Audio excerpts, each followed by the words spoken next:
So somebody had said in my comment section that God created the devil. No, he created man, he created the angels, and he gave them all free will. What they went on to become is of their own making. This is like the worst argument ever for people to blame God, okay? I mean, I thought we were at least past that. By the way, interestingly enough, I guess if you looked at, because I said in a couple of videos how the Old Testament, the Israelites are like toddlers, right? Because, you know, they're ripping their clothes off, they get upset, and they say that that's a Jewish thing, but no, they're very infantile in many ways. They're very immature.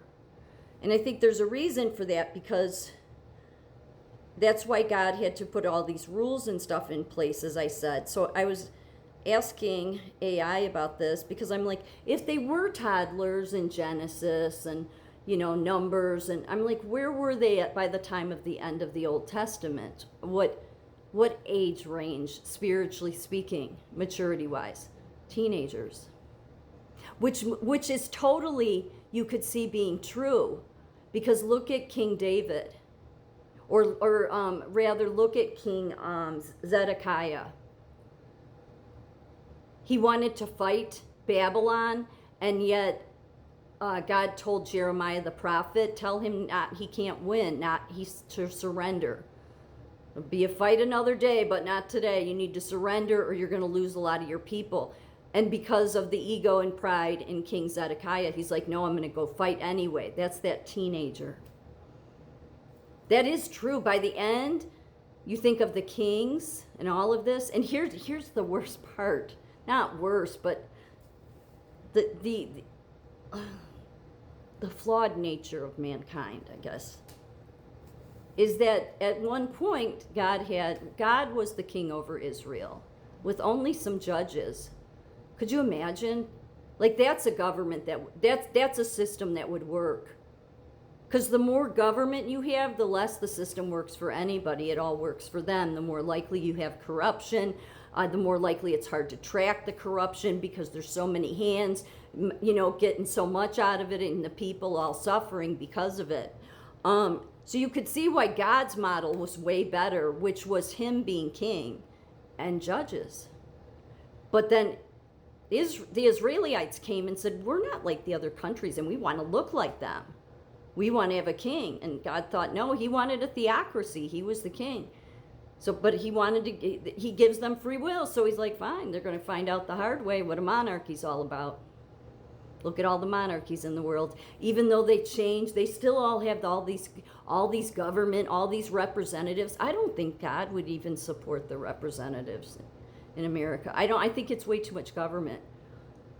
I think a lot of the ideas, nothing against the Constitution when it comes to that, but it's been massively increased since the days of it first being written. And much of it, you know, with the influence of Europe, which was always a mistake, in my opinion, that Enlightenment crowd, it was not really very enlightened. But even by the time Jesus came, even though those were adults, the Pharisees and everyone, they spiritually were still teenagers. They were. They hadn't spiritually matured, which then kind of makes sense to me, because I always looked at the Protestants in the 17th century that came here as being the example of a mature Israelites. Yeah, they were. Like, there's so many things that they went through to get here. And not that the Israelites didn't go through things. Of course they did. But their response shows showed more of a juvenile response, much spiritually speaking, okay? You know, the ripping of the clothes, they say, was a part of their culture, but still, it's just weird. But it was also a ritual to show that their pain of that they did something wrong, or their anger. And it's like, again, it's all this public display, it's all this ritual, and that's why by the time Jesus came, he's just like, no, this is why you're still in your teenager, you know, mentality. And so he was here to raise people out of that and bring people into full maturity. That's the reason you had to have a 400-year silence, is so that people, there could be some growing up. I mean, they grew up into full men, women, all that, okay? But spiritually speaking, nothing had changed. Nothing had changed. So then when Jesus shows up, instead of, that's the reason why the Pharisees pushing back on him was, it showed their immaturity, spiritually speaking. That would still be like that today for most people, Christians and otherwise. Do you think people would accept God? I don't think they would. They don't. They like the system. You know, you got your higher educated everywhere, your science, your technology, all these fools that think that they're their own making of a God, which that's what they've become. That's really what, and they've created our system, and they think they're oh so smart. They're all over the news. I mean, all of this craziness, and God is just, I mean, there's a perfectly good reason God said it's not my kingdom. I mean, why would he want to be here? I mean, he's here, it's his, he created it all. But everybody just thinks that they're their own God, and it's like nobody being able to realize, stop blaming God. He gave you free will. And yes, you have free will to blame him, showing how stupid you are when you do that. No, it's man. It's man. Does he influence things? Yeah, he will influence things. So part of when you turn your will and your life over to God, because I've done it for so long, because it's what keeps me sober. See, this is where it's hard, where I've struggled in this world, because every day I turn my will and life over to him since getting sober. It's how I stay sober. So that's a life and death thing. But what goes along with that when you turn your will and life over to him is he takes you up on it. It doesn't mean he possesses you, but it says literally, it's in the Bible too. It says that that he will direct your mind and your thoughts. It's very subtle, but he does. God